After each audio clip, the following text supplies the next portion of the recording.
So today we are going to have first lecture on wireless, and this is about coding and modulation. Actually, much of this should have been covered in 473 because it is in the book for 473, but since it was probably not done, I will cover it here, and this is all very fundamental. We will talk about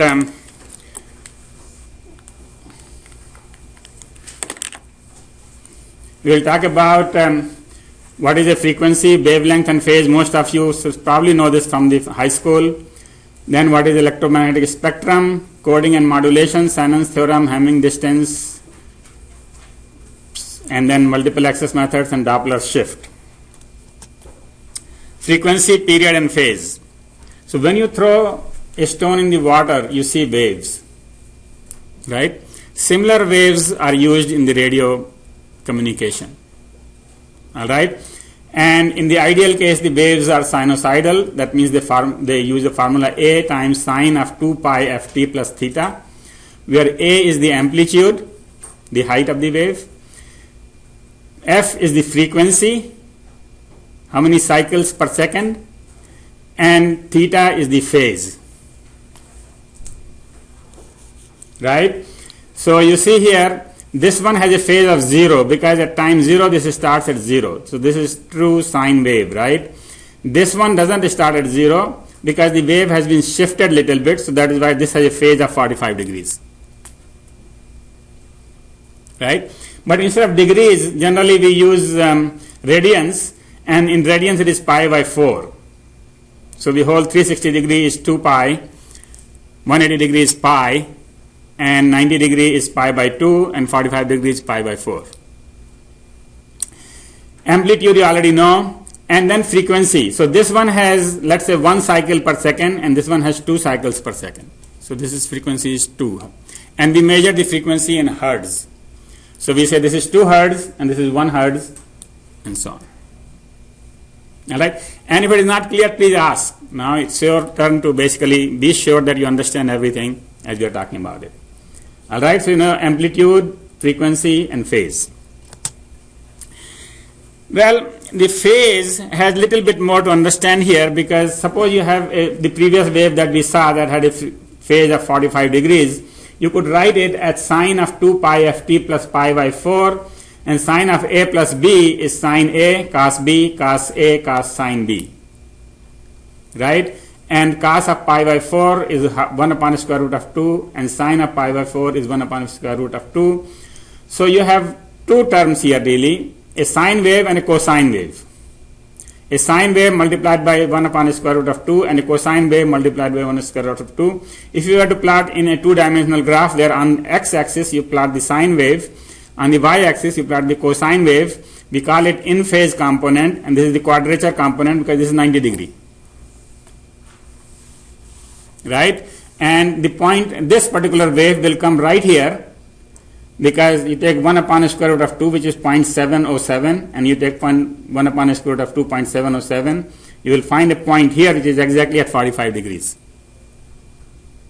So this wave, which is at 45 degree phase, is represented by a point on a two-dimensional diagram, IQ, such that the amplitude is actually, the total amplitude is 1, which is the distance from the center, from the origin, but the height and the width tell you about the coefficient of the I and Q.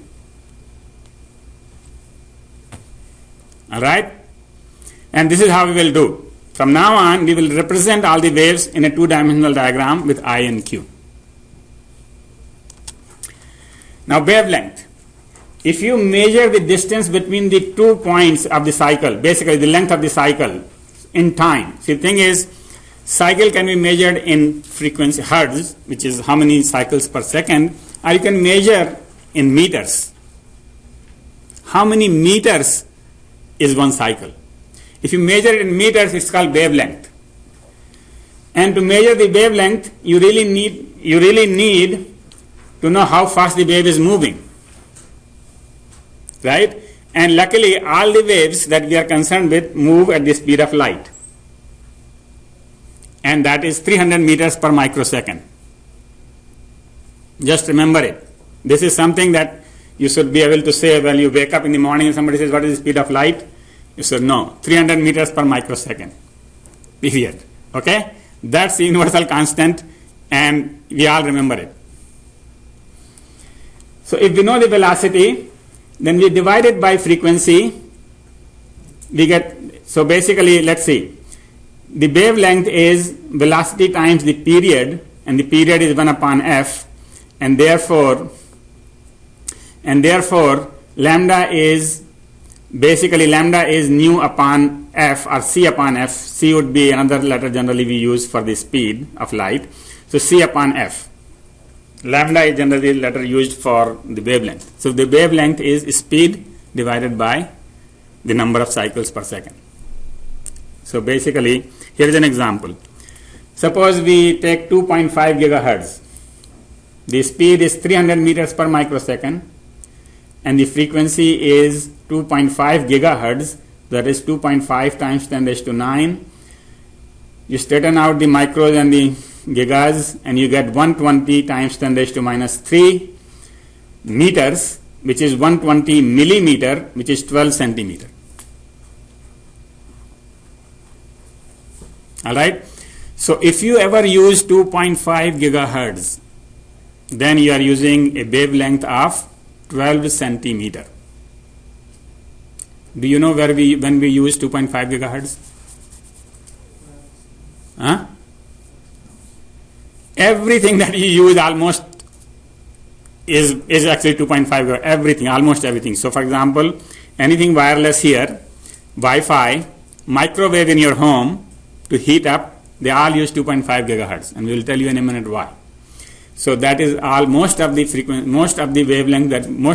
that we are going to use have a wavelength of 12 centimeters. All right. Given any other frequency, do you feel comfortable that you can calculate its wavelength? Right. Okay. Moving on. Now, time and frequency domain. We can show a wave in time. So in a time it looks like a sine wave, which is very difficult to draw on paper, for me at least. But if I were to plot it in the frequency domain, so what I would do is I would plot frequency 0 here, frequency 1 here, and so on and so forth. Then it is very easy for me to draw this one, because the whole thing is at one frequency, an impulse. Period. Done. So I could show you this wave very easily in a frequency domain. On the time domain, it's a sine wave. All right. So this is time domain, this is frequency domain. The amplitude here will show a larger pulse, and here the amplitude is half, so the pulse is half. Actually, this one has a frequency 3 times. So this one has a frequency f, this one has a frequency 3f, and therefore this will be an impulse at 3f, and height is 1/3, and therefore the height is 1/3.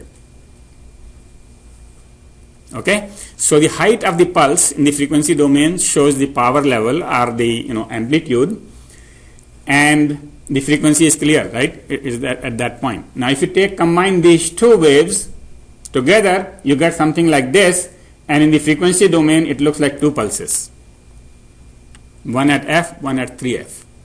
In the time domain, it looks like a square wave, right? And actually, this is not perfect square, but if we were to add the 5th harmonic, so this is the 3rd harmonic, if we were to add 5th harmonic with the proper amplitude, and the 7th harmonic, and the 9th harmonic, and so on and so forth, this can become a perfect square wave. All right? Given any waveform, whether it is square or triangular or anything, you can convert that into the time frequency domain by using Fourier transforms. All right? If you are taking a course on wireless communications, which is what I said was electrical engineering people teach, there we spend all the time on this Fourier transforms and things like that. Here we won't do that, because we want to spend time on the higher layers. All right, but you have to know how to do it. If you ever really want to do research in this area, you will have to learn Fourier transforms and how to transform a square wave into a sine wave and so on and so forth, and sum of sine waves. So that can be done by Fourier transform and inverse Fourier transform. So we will be mentioning FFT and IFFT quite often, although I don't think we will do that in this class, but in real life you may end up doing that. Okay? So anyway, given any waveform, you can do the Fourier transform. Fourier transform of a sine wave would give you an impulse, and inverse Fourier transform of impulse will give you a sine wave, and so on and so forth. Okay? Alright, so given any waveform, you can convert that into a series of pulses, or series of sine waves, right, using Fourier transform. That clear? Any questions about that? Now, electromagnetic spectrum. So a wave could have a frequency of 10 hertz or could have a frequency of 300 terahertz, could be, I think 300 terahertz. So it could go from here to there, very high frequency from very low frequency. But all of these are electromagnetic. If it is electrical current, it is electromagnetic. It turns out even light is electromagnetic. Even though it doesn't look like electrical current to us, the light is falling on us and it doesn't feel like that, but it is electromagnetic. Alright? And so let's see. When you have a low frequency, and that is what the house currents have, when you have an electrical wire, it has a current going through it, 50 cycles per second, that's electromagnetic. Alright? When you have a radio, like they have in this computer, a wireless radio, that's electromagnetic. When you have a TV in your home, that's electromagnetic. When you have a light in your home, that's electromagnetic. When you have a remote with a infrared remote, red color remote, that's electromagnetic. Alright? And that's good because now we can learn all about all of these things with one lecture, right? Because all of them have the same behavior. So, let's see. So the radio waves, what we call wireless, really start from here, almost like 100 kilohertz. And so these waves are, these black spectrum bands, as we call them, they were used for radio. The radio, the old radio, you used to have it, in your car you have a radio. That radio we meant. Okay? And this wavelength, as you can see here, like 700 megahertz is here, is television and lower. Okay? And this is satellite, this is wireless right here, 2.5 gigahertz. This is wireless. This is basically visible light right here, and this is infrared, and this is ultraviolet. So infrared is below red, this is red, and this is violet, and below red is infrared, above violet is ultraviolet. Right? So you see the whole spectrum.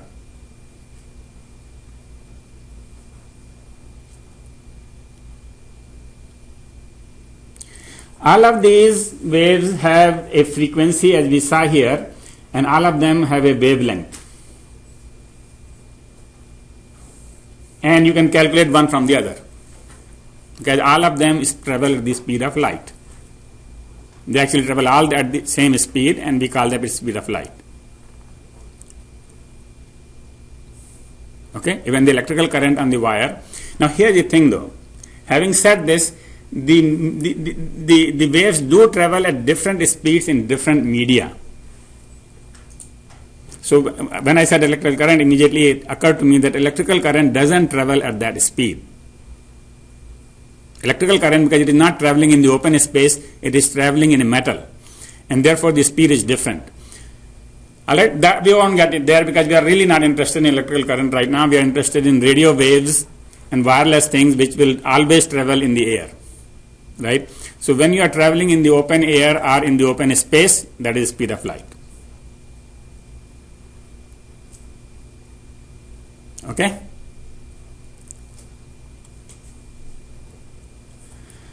Alright.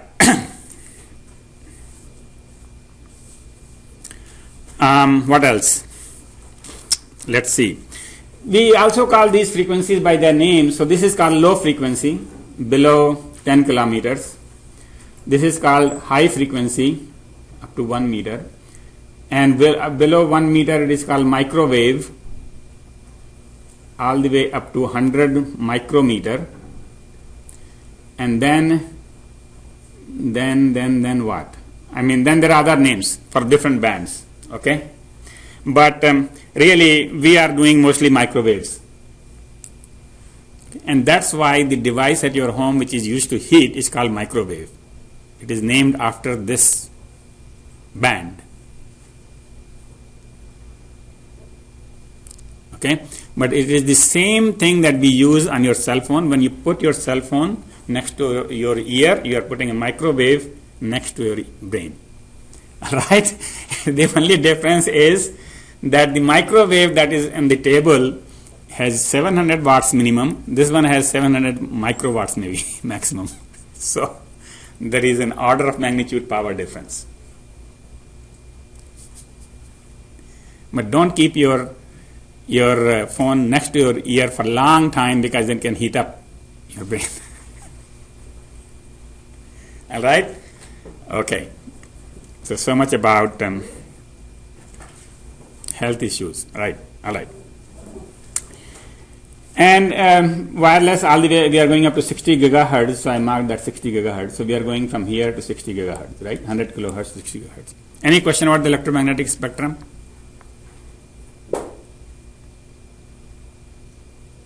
No. Decibels. So all of this work was done at AT&T, Graham Bell's lab, or whatever, Bell Labs. And somebody wanted to give a unit for the amplitude for the magnitude of power, and they selected the Bell for it. Just like Hertz for frequency, Bell for amplitude. However, they misspelled the name and missed one letter. All right. So the frequency is Bell, B-E-L. And since Bell would be too much power, we generally use 1/10 of it, which is decibel, just like decimeter. Right? You have heard of decimeter. This is 1/10 of a Bell. All right. And since the power goes logarithmically down, suppose I send the power for 1 kilometer and it becomes half. What will be the power after 2 kilometers? Anybody guess? If after 1 kilometer it becomes half, after 2 kilometers, how much power will be left? Zero. Huh? Zero? 1/4. So it multiplies, right? And therefore, whenever we deal with power, it's much easier to do on the log scale, because then we can add and subtract rather than multiply. Multiplication is not that easy, right?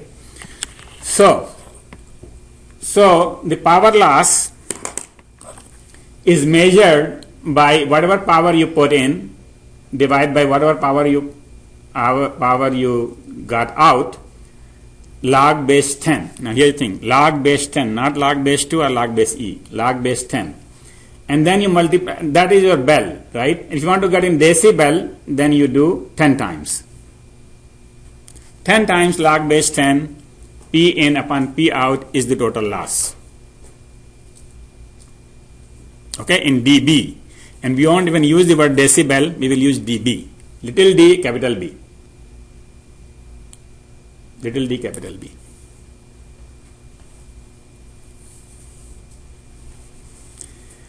Alright, so power is 10, but if you don't have power, suppose you have voltage, then voltage square is upon R is power, right? Voltage upon resistance is current, and voltage time current is power, and therefore V square would be power, and therefore 20, you will have to multiply by 20 to get decibel. Alright, so here is an example. Suppose I say that you have 10 milliwatt of power input and output is 5 milliwatt. So you divide 10 by 5, the ratio is 2, log base 10 of 2 is how much? Now that is something that we remember all the time, 0.3. All right. Log base 2 is 0.3 and therefore log base 5 is 0.7. This we just get used to the log scale. So anyway, log base 2 is 0.3 and times 10 is 3 dB. So whenever somebody says that the loss is 3 dB, they are saying that the power becomes half. 3 dB is same as half. Okay. Another example. Suppose you put in 100 megawatt and you get out 1 megawatt. The ratio is 100 and therefore the log of 100 base 10. Anybody knows how much that is? 2. Right? And therefore this is 20 dB.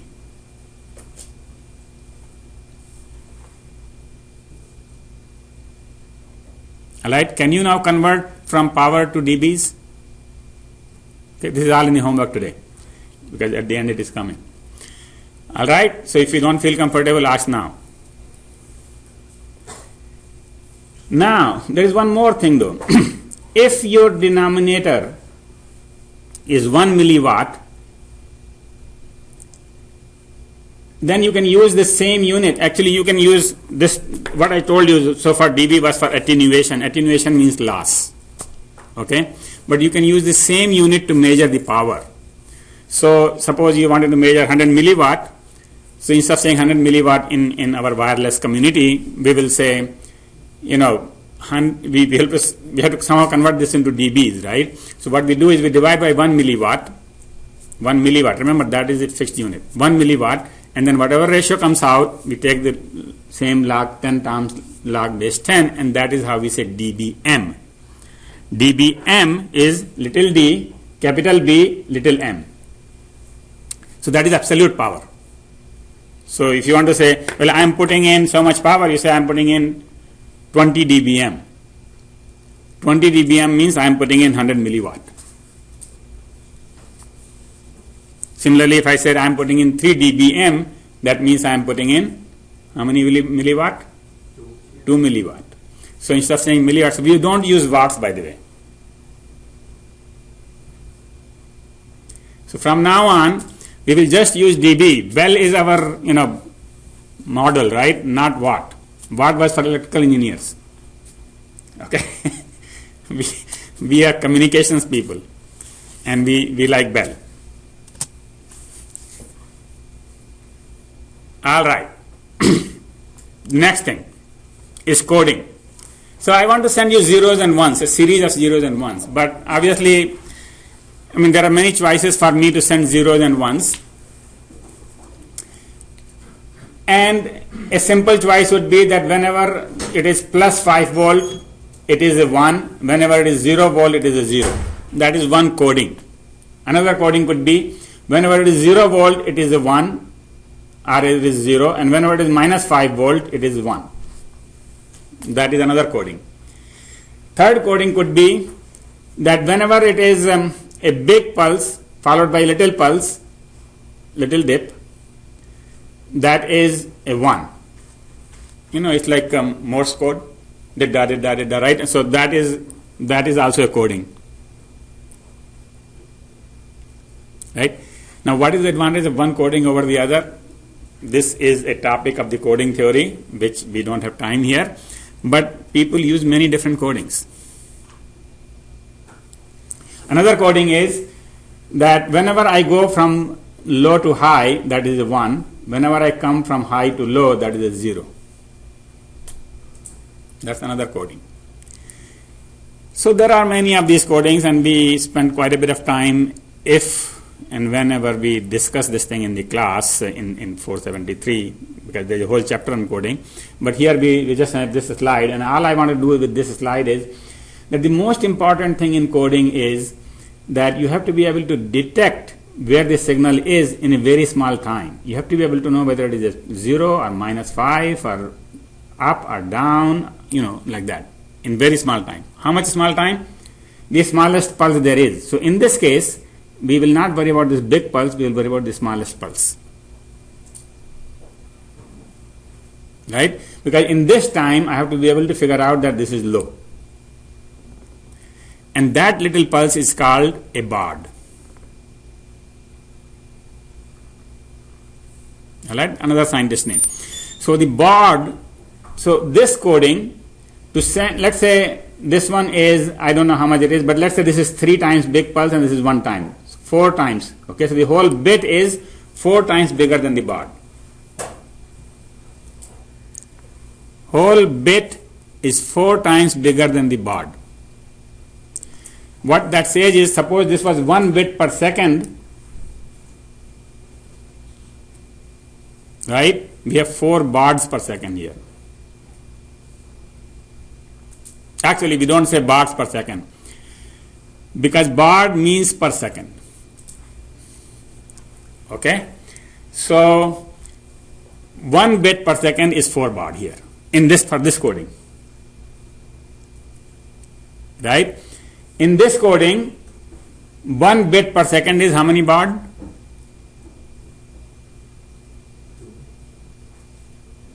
Each bit is, I said up is 1 bit and this is 0 bit. So each bit is 1 pulse, which is also the baud. Right? So the baud is 1. Okay?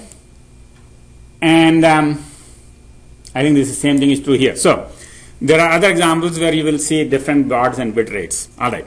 So remember, like hertz, we don't say hertz per second. Hertz already has per second, right? Cycles per second. Similarly, baud already has per second built in. It's just baud rate. Alright? Bits doesn't have the per second built in. That's why we have to say bits per second. Alright, so now you know 3 things. You know a bit, you know a baud, and you can measure the baud rate, you can measure the data rate, you can measure the frequency. There is one more thing which is called symbol. Symbol is a complete unit that makes sense. So in this case, this whole thing is one complete unit, and that would be symbol. And more examples of symbol will come later. So let's just be clear about bit and baud. Bit is 1 and zeros. Baud is the smallest pulse to send those 1s and zeros.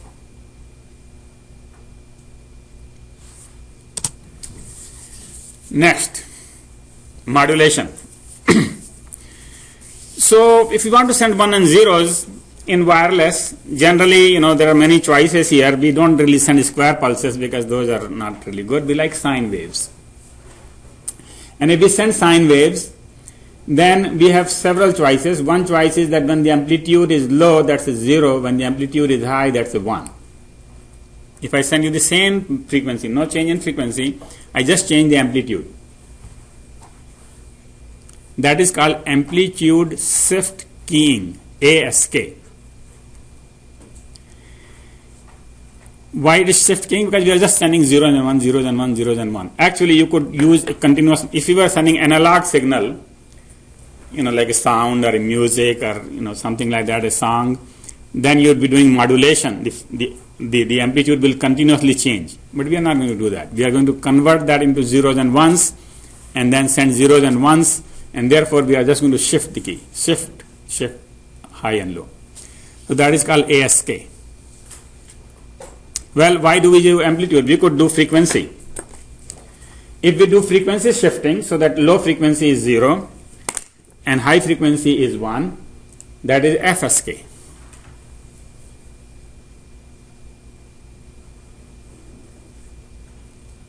Yeah? But how would you know if something's low frequency, because something else could be even smaller than what? Yeah. So what happens is, before you start the communication, you agree on the frequencies. You say, okay, all right, look, if I send you 4 cycles per second, that is low. Actually, say like 2.51 is low and 2.52 is high, okay? Something like that, gigahertz. Right? And then the receiver will measure how many cycles per second it is receiving, and then it will know it is low or high. Right? This is all built in, agreed in the standards. Right? Okay. Yeah.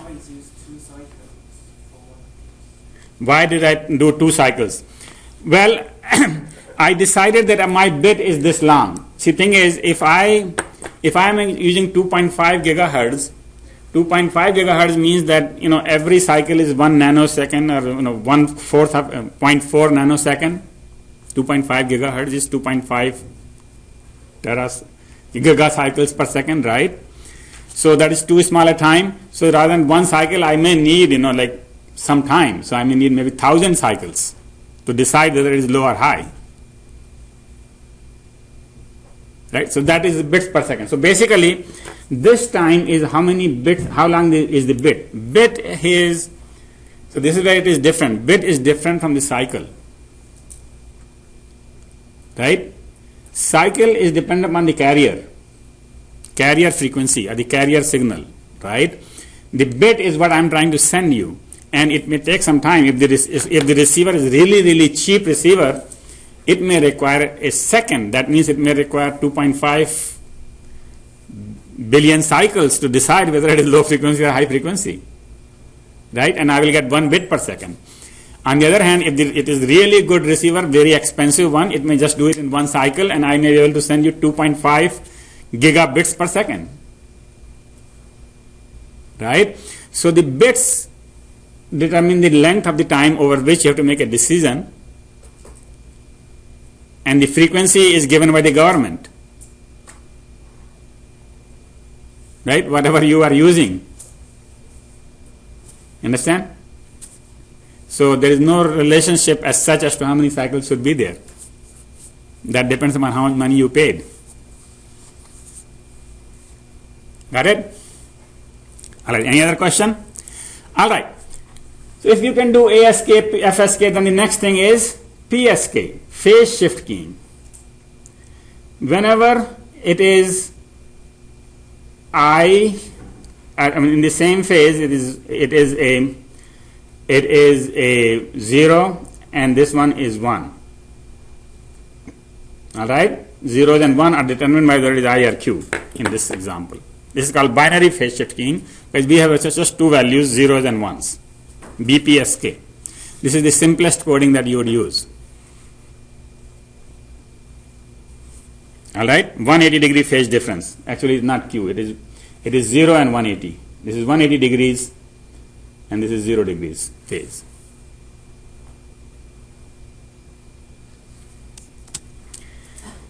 All right? That actually, there are two ways to do that 0 and 180 degree. 0 and 180 degree absolute, or 0 and 180 degree with respect to the previous pulse. So this one shows differential, and differential is better because then I don't have to remember exactly what the positive and negative values are, because you could mix positive and negative wire and the differential still works. In the differential, we see here that there is a phase shift, and therefore this is a 1. We see here there is no phase shift, therefore this is a 0. All right. Anyway, BPSK is represented in the IQ diagram with 0 being phase of 0 and 1 being a phase of 180.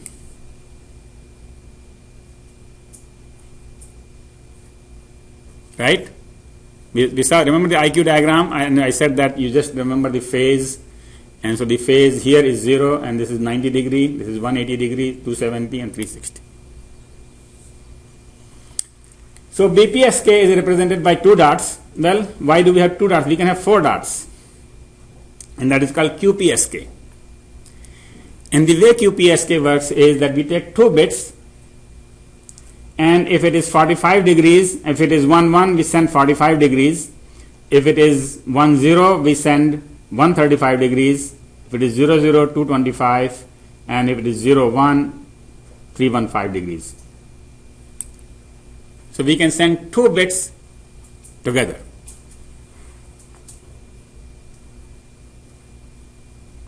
This is called QPSK. Q is for quad, for 4.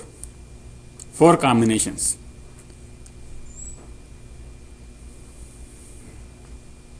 Obviously, the circuit to determine this would be much more expensive than that one, but if you have money, you can get 2 bits at the same time. Well, why stop at 2? You can do more. So what we can do is, instead of 2 and 4, we could also use amplitude. So right now in this QPSK, the amplitude is constant. The amplitude is 1, 1, 1, 1. On all 4 combinations, the only difference is the phase. Right? But we could use the amplitude also different, and then we could figure out whether the amplitude is lower or higher, and that way we could get 16 combinations. We could take 4 bits at a time, 4 bits at a time, and then 4 bits will make one combination, second combination, 16 combinations here. Right? And so this is called QAM, quadrature amplitude modulation. Actually, phase is understood. Quadrature, amplitude, and phase modulation. QAM. And so now, can we stop at 16 QAM? No. Can we go to 64 QAM? Yes. What would be 64 QAM? How many bits will you need? 8 bits. 8 bits. You will take 8 bits, make 64 combinations, and you will have, basically you can write and how many levels of amplitude you will need and how many phases you will need. Right? Can you stop at 64? No. How about 256? And how about 1024? And that's how the world is progressing, because now we can do more and more levels. We can find circuits, we can design circuits which can really distinguish very little difference in the phase and frequency and amplitude. We have higher number of bits per second. That's how we are getting gigabits per second, where we used to get only kilobits per second before. By using higher levels of QAM.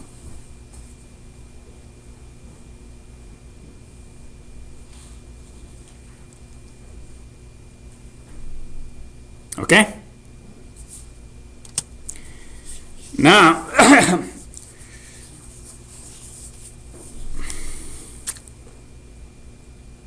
so what is the relationship between the bits and the hertz?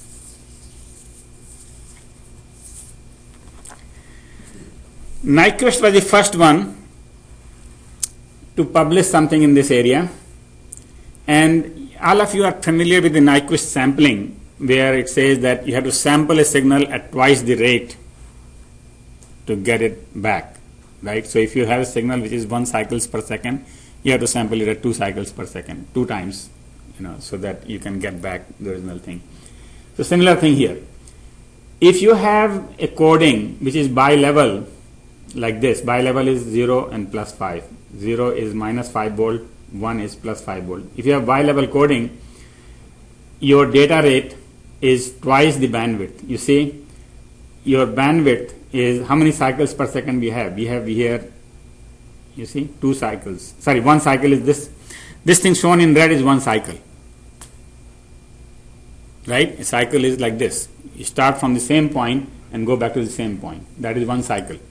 But how many bits are there? 2 bits. Right?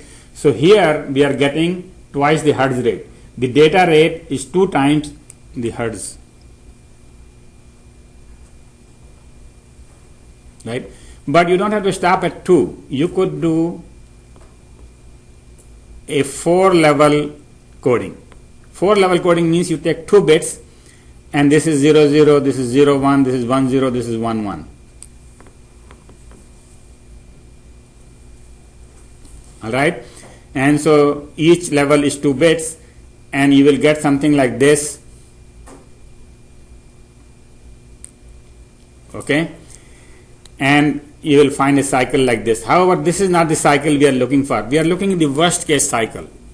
Worst case cycle will happen in this case if the signal is not nice like this.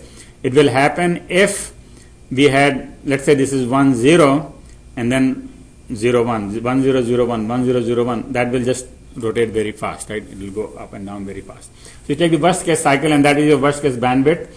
And in that case, your capacity, your data rate would be 4 times the bandwidth. So you will figure out that your cycle is just this much long. Cycle is just, this much. And in that time, you can send 4 bits. Now, this is important to understand what I said. It's not on the picture, but you have to really understand this, because this is where people make mistakes. This cycle looks nice, looks like this is whole cycle, but this is not the worst case for this coding. The worst case for this coding is when the signal is changing very fast, which can happen if this is 0 1 and this is 1 0. If the signal just went from 0 1 1 0 0 1 1 0 0 1 1 0, you will see the cycles. Right? Those cycles will be just 2 pulses long, right? 4 bits long. This cycle is too long. This cycle is 2 bits, 4 bits, 6, 8, 10, 12, I don't know, there's too many. But this is not the cycle we are looking for.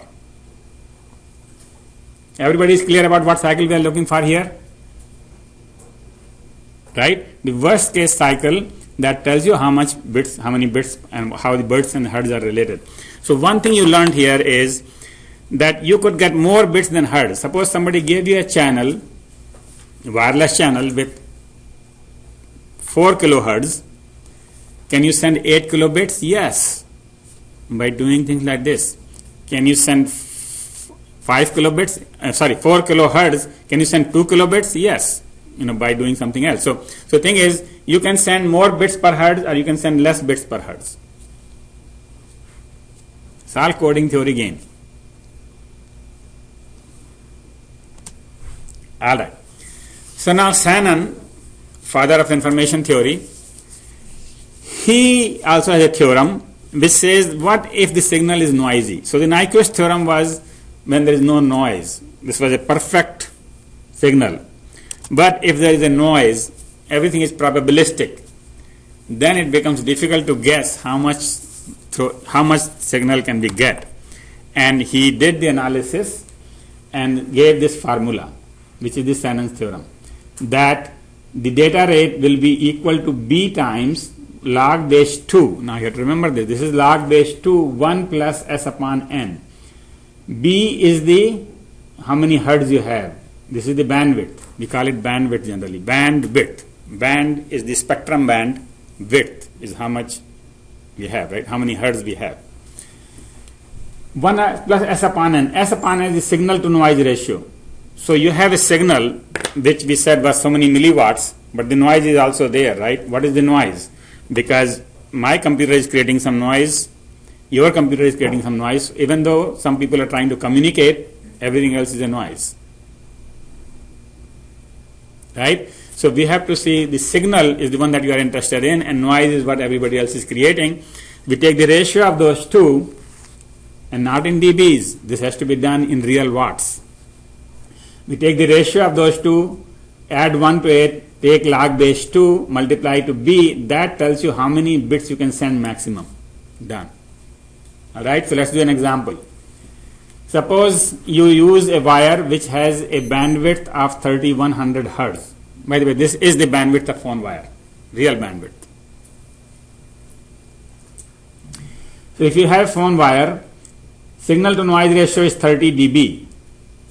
And somebody told you that the signal to noise ratio is 30 dB, or your meter showed you 30 dB as the signal to noise ratio. Well, you have to convert that into watts. So how do you convert dB to watts? Is you take 10 log 10, Sn is equal to 30, and therefore S upon n is 10 raised to 3, which is 1000. Okay? Now you put that in the formula, 1 plus 1000, you get 30,894. That's the capacity of that wire. That's 30 kilobits you can send through that wire. Shannon's limit.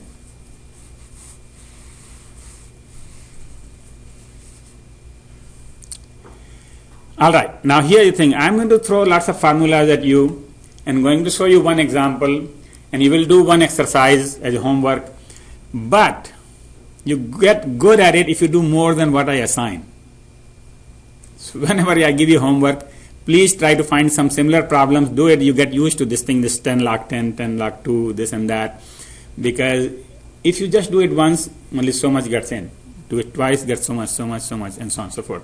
If you really want to do good in the exams and things like that, you really have to do more. That means you have to really practice. All right, I'm going to just give you one example because there's no point in my giving you 3 problems, do the same thing 1, 1, 1, 1 again, but you really should do 3. All right, okay. So can you do the Shannon's theorem now? Okay. Hamming distance. So again, little bit more in the information theory. I wanted to cover most of the information theory in this series, and so we will at some point talk about errors. What is an error?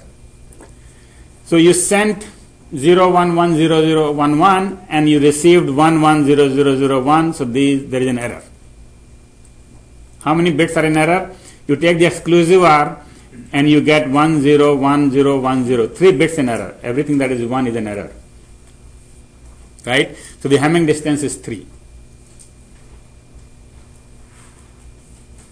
Right? So the number of errors you can immediately count it by taking whatever was sent, and doesn't have to be 6 bits, it could be 60,000 bits. Whatever was sent and whatever was received, you take the exclusive OR, that is the Hamming distance, and count the number of ones, that is the Hamming distance.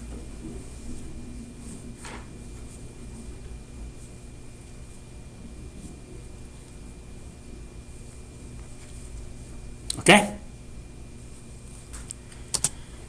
So the way we do this, and this is, by the way, this is all from 473. I'm just repeating some slides here. You might have learned all of this in 473. I'm sure this one at least you learned, the error correction. But the way you do error correction is that instead of sending 00, you send 3 extra bits. Okay? Instead of 2 bits, you send 5 bits. So 00 is sent as 000000. 01 is sent as this combination, 10 as this combination, 11 as this combination. So we are sending 3 extra bits. Now, as a result of this, when this is sent and you receive, let's say 00100, which is not one of the combinations, what do? You know that there is an error because nobody will send you anything other than these 4 combinations. And so you see the distance from each of these 4 combinations. And you see the distance is 1, 2, 3, and 4. So the most likely situation is that 00 was sent, because that is the closest to what I received. Right?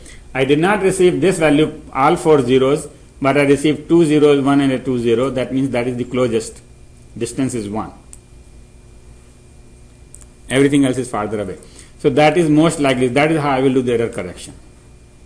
Similarly, if I receive this, the error correction and so on and so forth. So basically, whenever you receive something, you find the closest valid combination by using Hamming distance. Then you know that is your best guess. That is how the error correction is done. Sometimes it may not be right correction, but that is the best correction. Now this code will not detect 3 bit in errors. Suppose these 3 bits all become 1, you will not be able to guess it right. Then you will say it is 01, but it is not 01. Right? So this code is good for 2 bits detection and 1 bit correction. Done with the correction. Now we go on to the final thing in this. Actually, not final thing. Next step, totally different thing. So everybody understand the error correction? All right. So one of the things that we will need while talking about wireless is that we need to share. We need to have multiple access. We need to share the media like we are doing it right now. Easiest way to share the media is time division. What is time division? I speak first. When I am speaking, you don't speak. Then you speak. Then when you are speaking, I don't speak. That is called time division multiple access, TDMA. Second is frequency division multiple access, which is similar. I use one frequency, you use another frequency. But suppose we want to use the same frequency at the same time, then what do we do? Well, then we do something that these people are doing. They are speaking in different languages. And this is really interesting. Suppose you are in a party, everybody is talking to everybody and there's so much noise. However, you speak English, some people are speaking in Chinese and Indian and whatever. They don't bother you, do they? Because your English is clear, your English words are coming through. On the other hand, if you speak Chinese and other people are speaking Chinese, they will mix up with your language and then you will be in trouble, right? There's too much noise here. Some people are speaking English and you are speaking English. So the thing is, if everybody speaks a different language, there is no interference.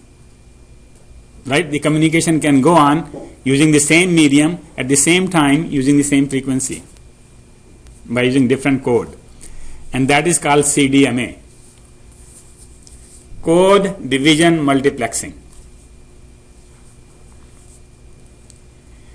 So CDMA is quite common in wireless. So we will talk about that right now before we get into any other technology. And there are two ways to do code division multiplexing. One is called frequency hopping and another one is called direct sequence. Okay, so frequency hopping first. The idea of frequency hopping actually is very simple. Is that you never speak at one frequency. For a little while you use one frequency, then you move to another frequency, then you move to another frequency, and you move to another frequency, and you do this randomly. So I have a random number generator, and I generate a random number and it says, oh, use frequency 5. Alright? You have the same, you are my receiver. You have the same random number generator, so you will generate a random number, it will come out exactly the same as mine, right? Everybody knows the random number generators. They are pseudo-random in the sense that if you give the same seed, they come out with the same answer. Right? So if I have the same seed and same random number generator, then we will keep doing this generation and we will be sending at the same frequency and receiving at the same frequency. Right? And we will know where to receive. Now, this other person will have either a different random number generator or a different seed, and his or her receiver has the same seed, and so they will be doing on a different frequency, right? So if we all do this randomness, then we will all be at different frequencies. We are all using the same band. The total band that is being used is still the same, but we are using different pieces randomly. Right? And so this is called frequency hopping, jumping the frequency.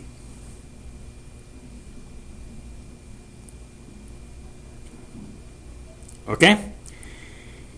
And this was initially done by the military, for what? Military didn't want the enemy to be able to tune to your frequency, so they said we will randomly jump the frequency.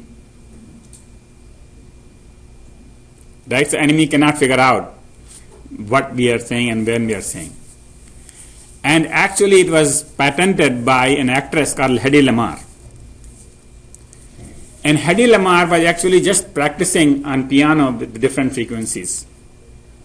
On piano, you naturally jump frequencies because you press this key, this is one frequency, this is another key, another frequency.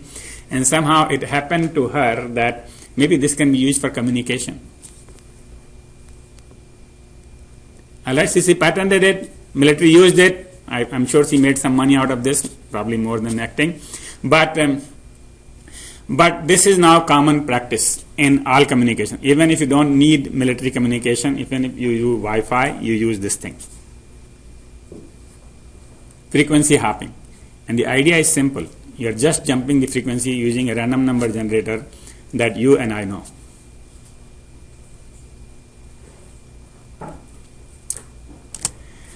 Alright? And what happens is, suppose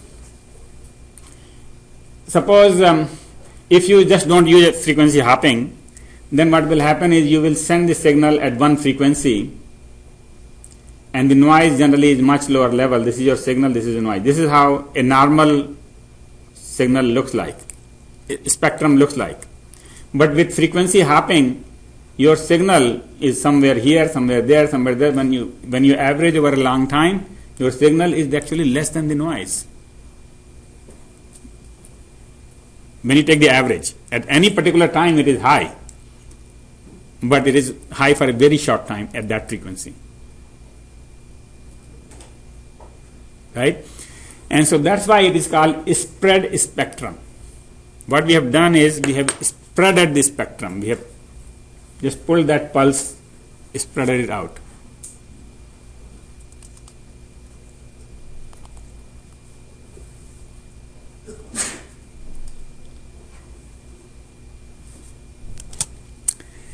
Well, that is one way to spread the spectrum. There is another way, is direct sequence. In direct sequence, we really take a code and use that. Actually, we take a sequence. So let's say for 0, we agree. Only my receiver knows. Nobody else knows that. My receiver knows that whenever I will want to send a 0, I will send you 0, 1, 0, 0, 1, 0, 0, 1, 1, 0, 1. Okay? That's our code for 0.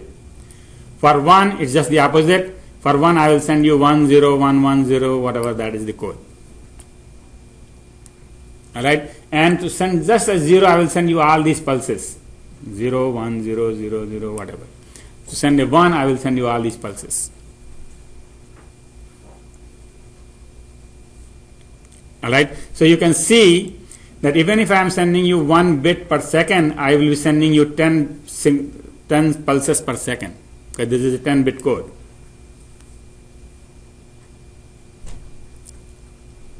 Alright?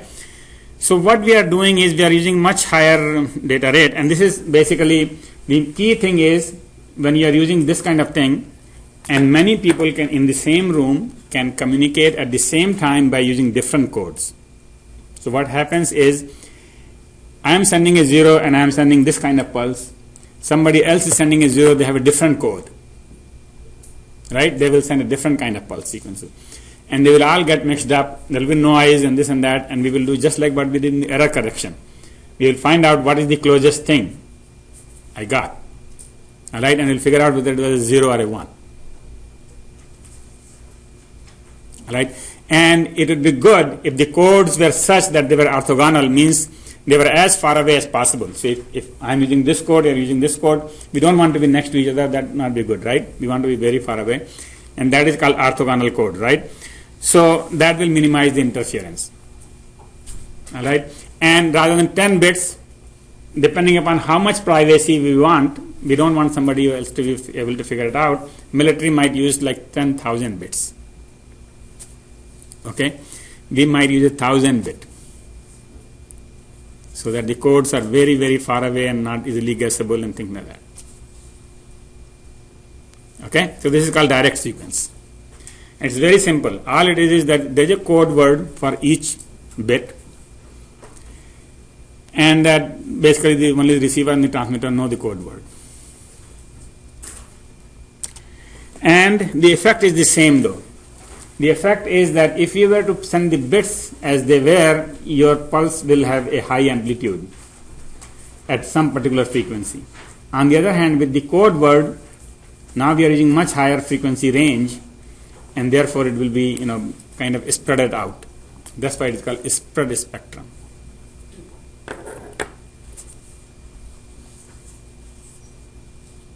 Okay? And you can see why it is also called CDMA. Actually, both of these are CDMA because both of them use code. But this is directly very clear that we have a code. All right, moving on. Anything about the spread spectrum?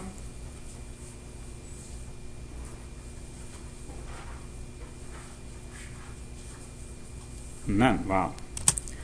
All right. Then move on to Doppler. Now you all know Doppler, but I will just repeat it again. Is that suppose somebody is sending 2 cycles per second. Let's say train. A train, when they honk, they send some cycles per second. Right? But suppose the train is coming towards you. Then what will happen is, instead of, even if, so let's take an example. Suppose, let's say that the train is moving at the same rate as, let's say, 1 cycle per second, okay? That is the rate. The train is moving itself, and it is sending a signal at 30 cycles per second. Right? What will happen is, because the train is moving, you will really get 31 cycles per second. Because train itself is moving, so even though it's sent, 30, you get 31 because the train has come closer. And that is called Doppler effect. Doppler effect says that you feel that you heard higher frequency if the transmitter is coming close to you. On the other hand, if the transmitter is going away from you, if the train was going away from you, you will hear basically the difference. Okay? Less cycles per second. And that's how we figure out, our ears figure out whether the train is coming towards me or going away from me. Our ears can figure it out because they see the Doppler.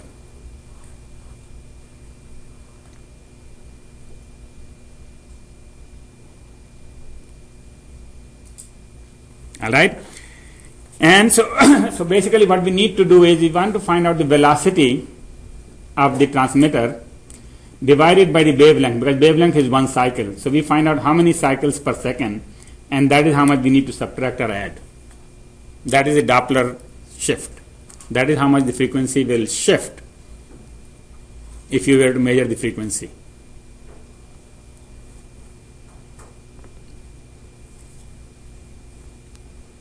All right, so let's see.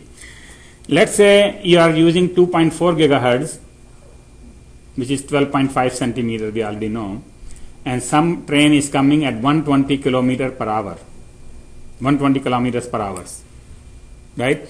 You convert that, 120 kilometers per hour, 3600 seconds is 33 meters per second. That is the speed of the train. So how many cycles that is? So you take 33 meters divided by 0.125 meters, you get 267 hertz. So whatever signal that is sending, the train is sending, whether it is sound or it is radio, you will have to subtract that or add that depending upon the direction of the train.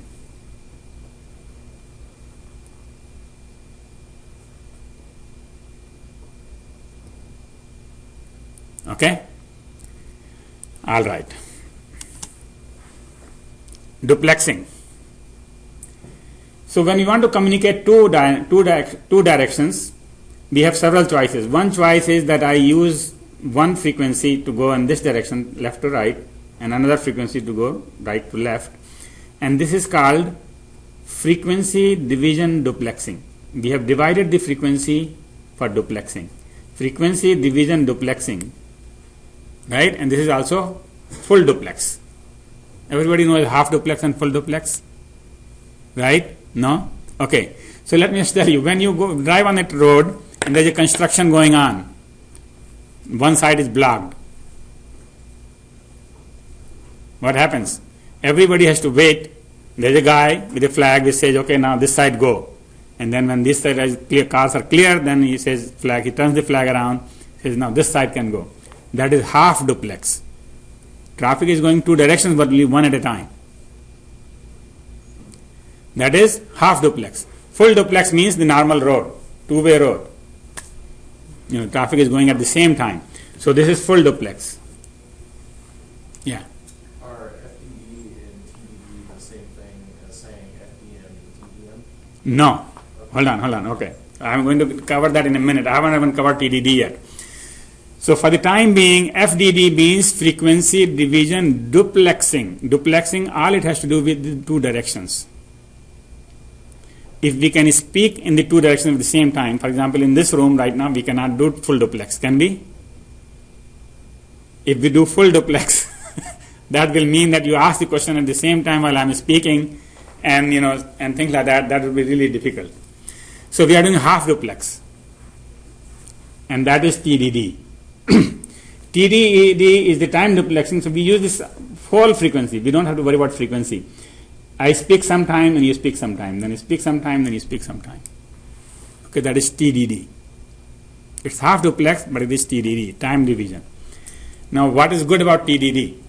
The original telephone system, the cell phone system, was FDD, frequency division duplexing, because you talked as much as you listened. Probably you talked more than what you listened, but generally the signal was equal, both sides. Because you sent whatever kilohertz, 8 kilohertz, and you received 8 kilohertz.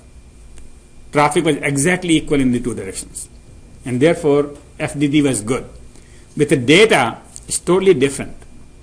With data, Nobody speaks as much as they listen. They just listen. This is good because everybody is receiving a lot more information. They're receiving a lot more videos. They're receiving a lot more files. They're receiving a lot more things than they're sending out. Right? So for data, the traffic is asymmetric. So the old FDD systems don't work. And therefore, they are changing to TDD. With TDD, you can adjust the time. How much is this side and how much is that side? How much is up, how much is down? You can easily adjust. So TDD is used for data transmission. All right, now your question, TDMA. TDMA has to do with multiple access, multiple transmission at the same time. Here we are just studying one transmission. Right? No multiple access, we are not talking about. That would be in parallel with this. So let's say we have multiple communications going on. We could do FDMA, which means you use one frequency, you use second frequency, use third frequency. In each of these communications, we could be FDD or TDD. Right? Each of these could use FDD or TDD. Some could use FDD, some could use TDD. So this is totally orthogonal. Multiple access has to do how to divide the whole spectrum, and duplexing has to do how to divide it between the two sides of the same communication. All right?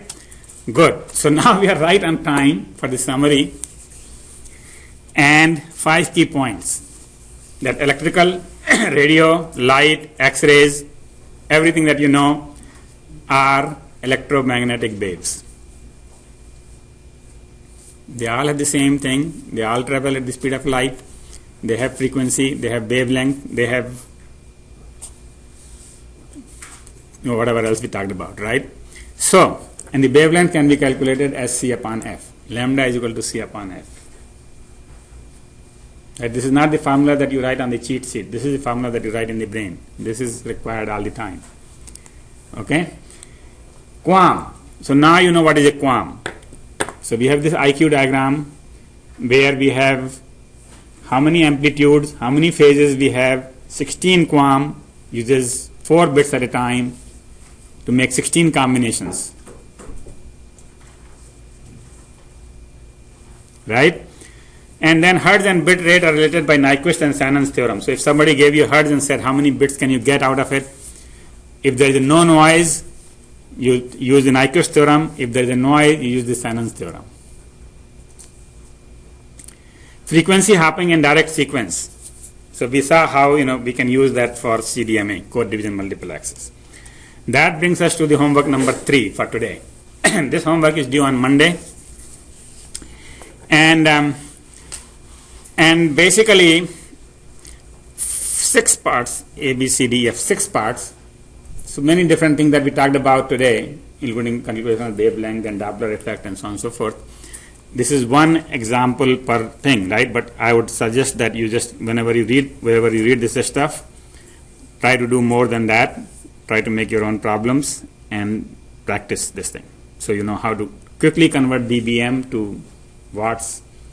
Just get used to the right log base and so on and so forth. Reading list actually is not very long. Actually, it is long because this is the only one article. Everything else is in Wikipedia. And so I have arranged these URLs exactly in the order in which I covered in this lecture. This lecture was not done with Wikipedia. By the way, this lecture, 1 minute, I'm coming to. This lecture is an old lecture. This lecture is based upon my 473 notes. So I totally lost I haven't started 473 for 3-4 years now. So I totally lost my original source. But so that's why this particular lecture is actually an old lecture, but this is fundamental. And so Wikipedia looks like the best place to start. Okay?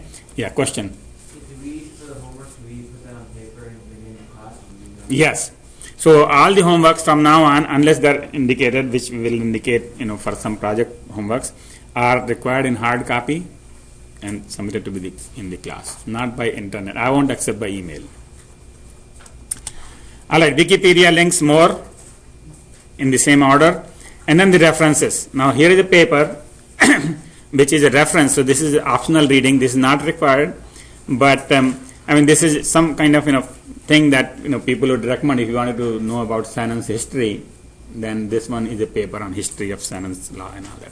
But you don't need that. But I just put in the references here. Okay. Optional listening material.